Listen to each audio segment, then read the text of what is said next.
sintonia, troca de experiências e um bate-papo descontraído sobre o espiritismo na sua manhã. Deusa Nogueira explica a mediunidade no nosso dia a dia.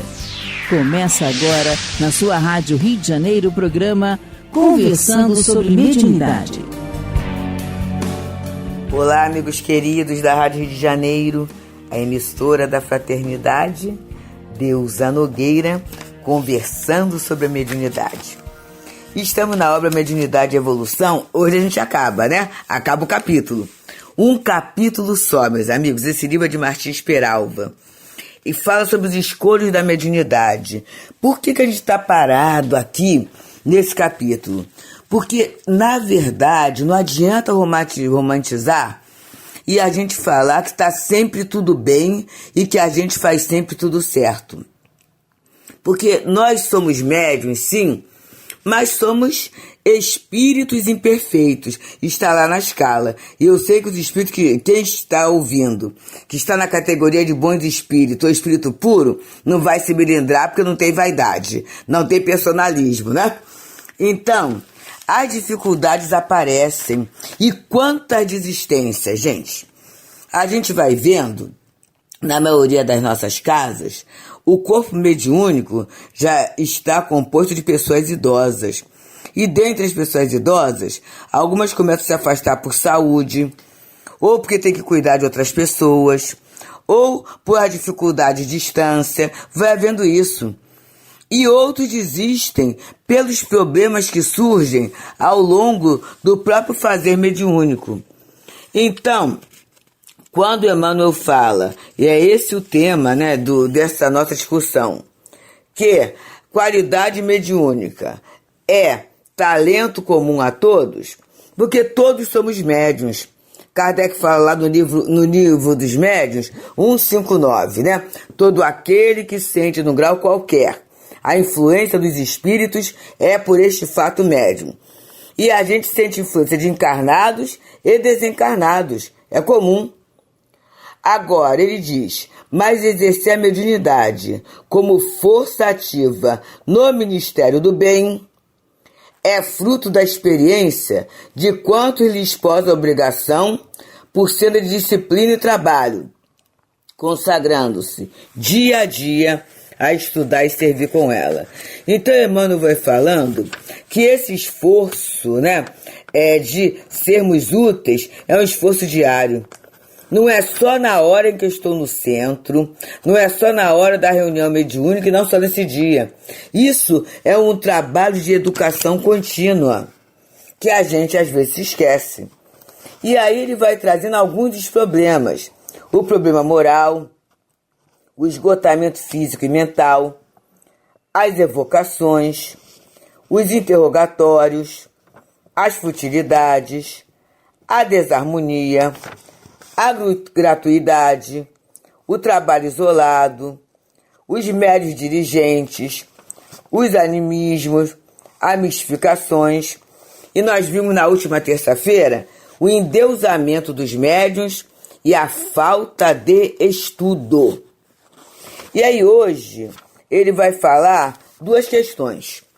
Uma é a ausência de trabalho.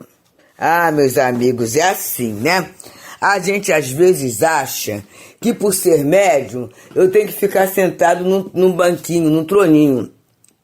E aí eu mando e todo mundo trabalha para mim.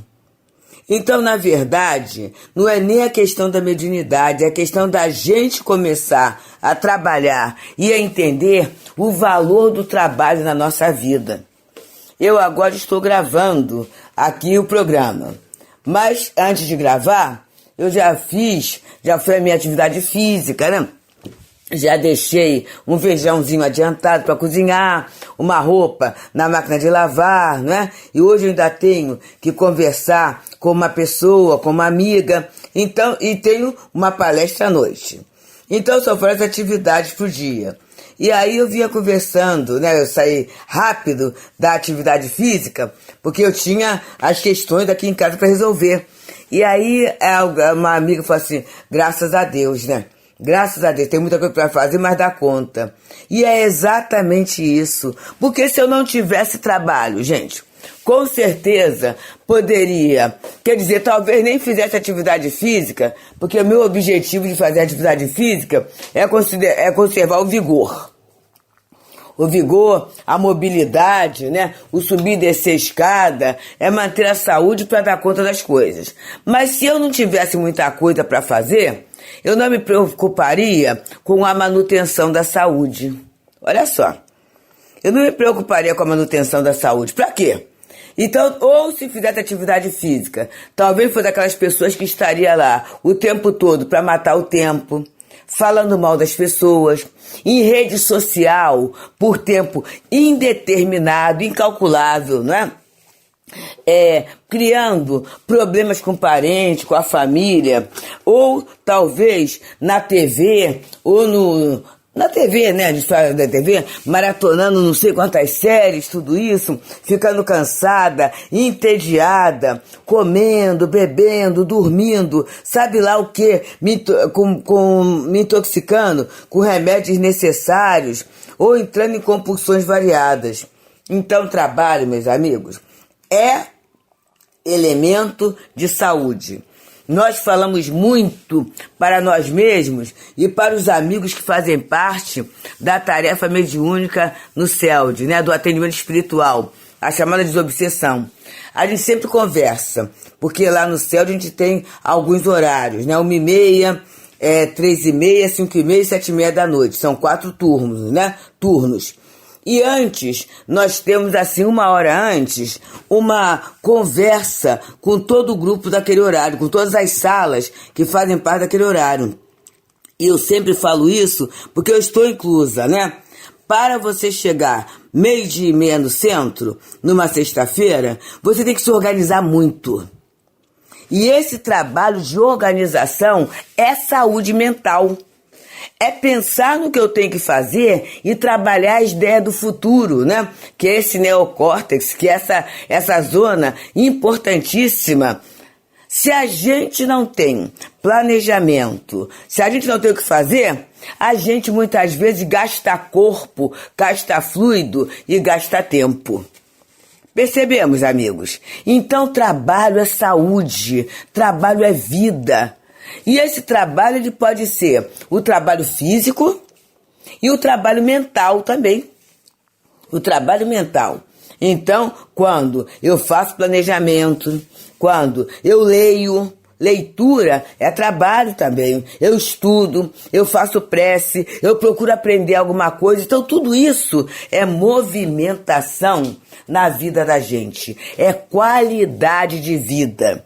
E a própria ciência nos fala dos hormônios que a gente produz a partir daí. É muito interessante. E uma vez veio numa revista até chamado, né, entre aspas, os hormônios da felicidade. Os hormônios da felicidade, que eu achei interessante. Por quê?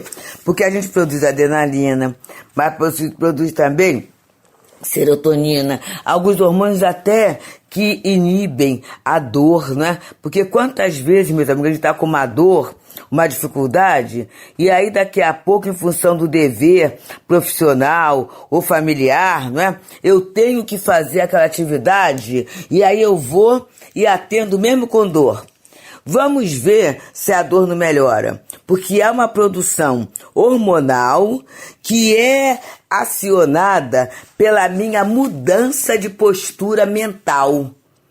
Então é por isso que isolamento, mas eu necessito de solidão, a gente necessita de alguns momentos, né? De um tempo em que a gente vai refletir, vai estar sozinho, vai pensar. Claro que todo mundo precisa disso, porque não é o tempo todo eu viver no fervo, na agitação. Eu preciso disso. Mas eu preciso também do convívio, do contato social.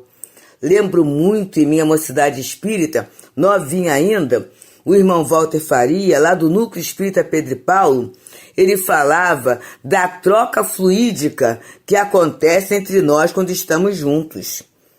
De uma forma muito é natural, de uma forma muito tranquila, mas há uma troca fluídica, por quê? Porque é da lei de Deus, né? A lei de sociedade é a lei de Deus, a gente está trocando.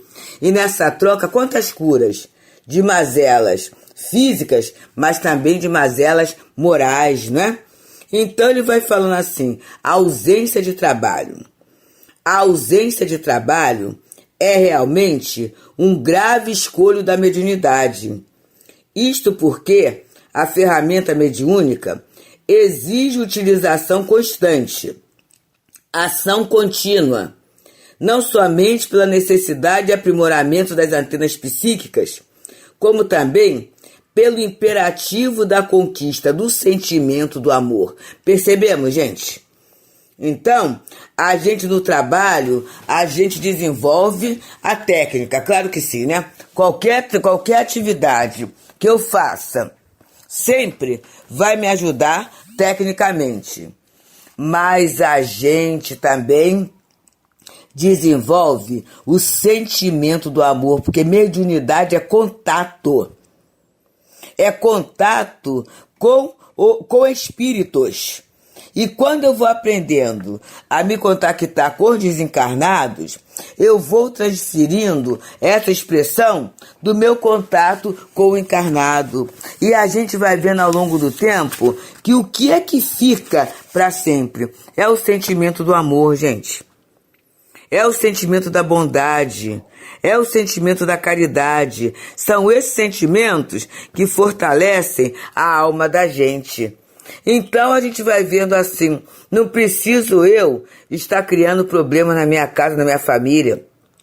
Não preciso eu estar criando um problema na minha vida profissional, nem na casa espírita. Não precisa isso. Por quê? Porque no final é o amor e cada um de nós está num ponto. Isso é uma outra constatação da atividade mediúnica, não é? Os espíritos, muitas vezes até passando pela mesma problemática, mas a coisa não é igual. Cada um tem um jeito, né? Cada um funciona de um modo.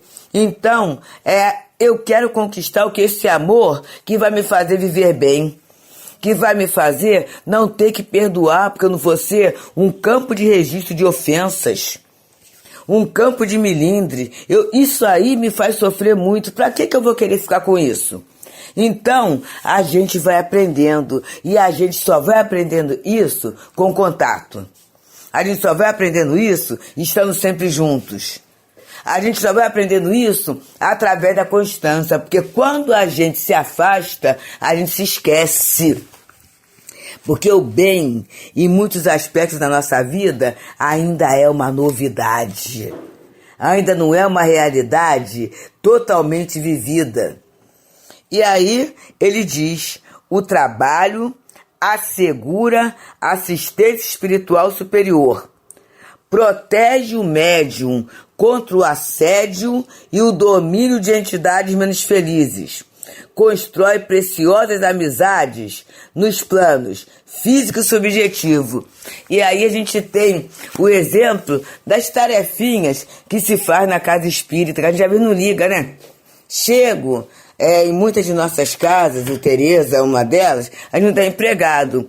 Então somos nós que vamos ver se os banheiros estão em condições para as pessoas vão chegar, a aguinha, né? Aí, para fluidificar. Tem aqueles que preparam o refresco, o lanchinho, o café. Tem aquele que vai cortar o bolinho, ou acertar o biscoitinho. Tem aquele que vai preparar os papeizinhos para irradiação. Aquele que vai abrir o livro. Aquele que vai receber. Então, são tarefas que se faz que, na verdade, é de uma forma muito simples. Não tem nada de místico, mas vai criando para o médium uma assistência superior, porque é um trabalho voluntário. Embora não pareça, está havendo o treinamento do amor, né? Vai dando preciosas amizades, porque quantas vezes a pessoa chega encarnado e fala assim, meu Deus, vocês fazem isso tudo, meu Deus, vocês são organizados, olha a simpatia física. E sem contar na simpatia dos espíritos que vão trabalhar ali. No Leon Denis, temos o trabalho do tratamento espiritual, né? Do atendimento espiritual. Então, gente, na sexta-feira, um grupo de médios, e lá a casa é grande, né? São muitas salas.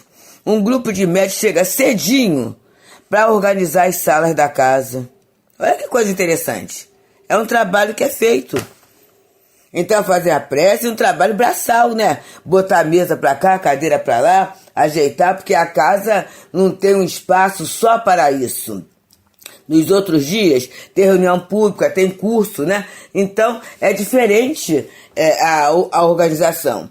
Então, eles têm que organizar, né? Aquelas 15 salas para o trabalho espiritual. Isso andaria a simpatia do encarnado, que às vezes o encarnado chega na hora do trabalho e nem valoriza.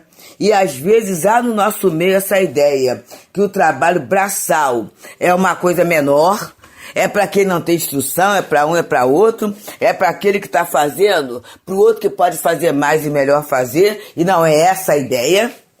Não é essa a ideia. É trabalho do bem.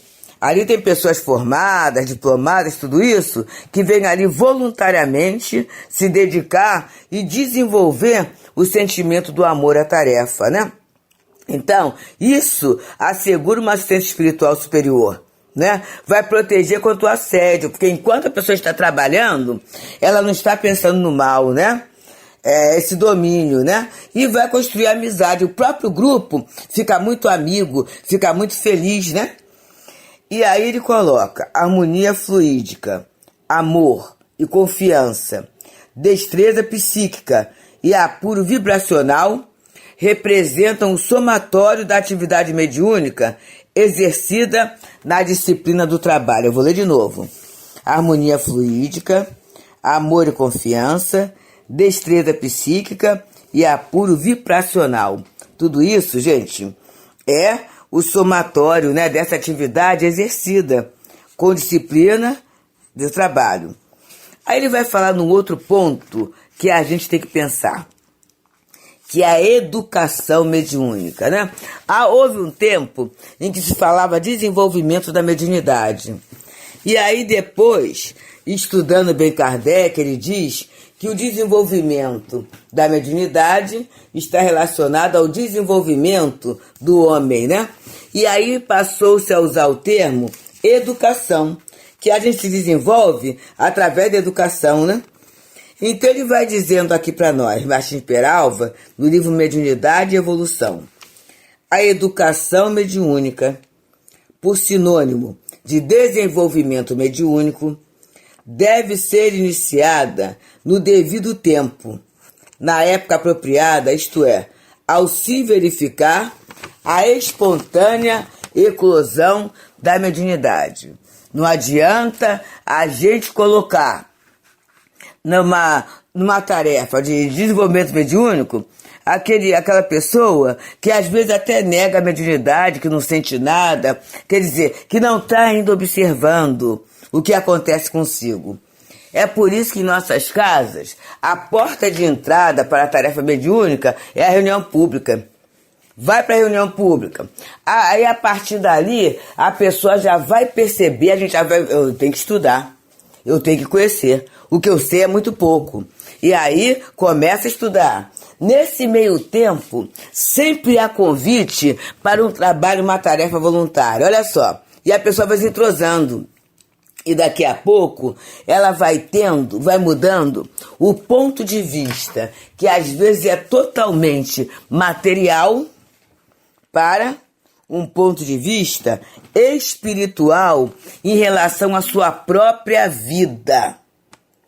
E aí ele vai dizendo: não devemos querer o desenvolvimento mediúnico, mas amparar a faculdade que surge pelo estudo e pelo trabalho, pela oração e pela prática do bem.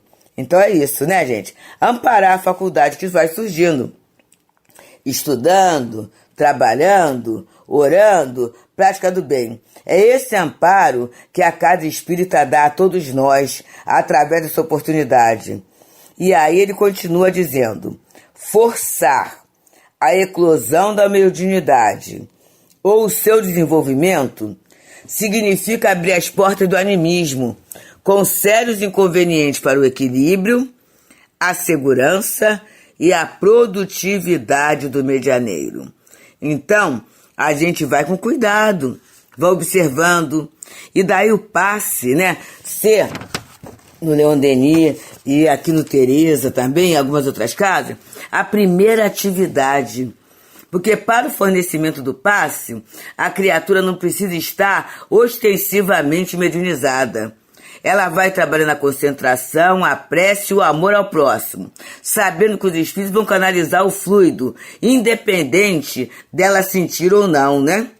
E aí ele coloca: outro sim é antidoutrinário, induzir o médium, ostensiva ou veladamente, a oferecer passividade a tal ou tal espírito. Porque aí você força a sugestão, né?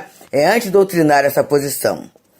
A mente do companheiro iniciante, ou já afeito ao intercâmbio, deve permanecer livre como pensamento e clara como regato, a fim de que a filtragem mediúnica não se condicione nem se subordine inteiramente à interferência do médium, né?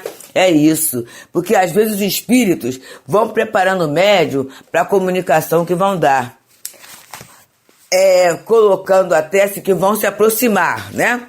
Mas o conteúdo é no momento, porque senão o médium pode interferir, pode cortar, pode trocar, né? Como o livro dos médiuns, quando fala o papel do médium na comunicação espírita, fala que uma das provas maiores da intervenção é quando o médium substitui as palavras do espírito pelas suas próprias palavras. Então, pode haver essa grande interferência. Por isso ele tem que estar, né? A mente tem que estar livre como pensamento e clara como um regato, a fim de que a filtragem mediúnica não se condicione nem se subordine inteiramente à interferência do médium. A educação mediúnica deve ser, em qualquer circunstância, espontânea, natural, suave. O irmão Walter falava que é como pipoca, né? É espontânea. É como o tempo. Só que a pipoca tem o quê? O calor, tem a panela, tem a ambiência. Então a casa espírita vai oferecer a gente como médium a ambiência indispensável para a gente bem cumprir a tarefa. E cumpri-la, meus amigos, com conforto, tranquilidade, elevação. Eu falo conforto espiritual, né? É essa segurança de que, assim, eu estou no melhor lugar, estou dando o melhor de mim, estou amparado. Isso aí é muito bom. Estou trabalhando em nome de Jesus, né? Sou voluntária. Começo a perceber que a minha mediunidade faz parte do meu planejamento reencarnatório. E a minha reencarnação foi dada para o meu progresso, para a minha completude. E que através da mediunidade eu estou começando a enxergar a minha vida, a vida dos meus irmãos, a vida do momento social em que eu estou de uma outra forma. E aí eu vou começar a ter uma visão, como ele fala aqui, ó, espontânea, natural e suave. Isso é processo de educação mediúnica. No momento em que o médium, a gente, vai começando a evangelizar a nossa visão de mundo. E aí encerra o Martins Peralva, sem qualquer tipo de violência externa ou interna.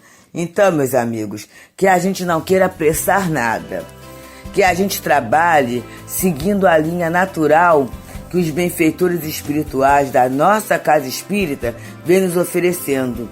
E assim a gente vai ficar em paz, a gente vai ter equilíbrio, a gente vai ter alegria de viver. E a mediunidade, ela vai fazer parte da nossa agenda, da nossa vida, de uma forma bem produtiva, bem proveitosa. Muita paz. Deusa Nogueira explica a mediunidade no nosso dia a dia. Programa Conversando sobre Mediunidade.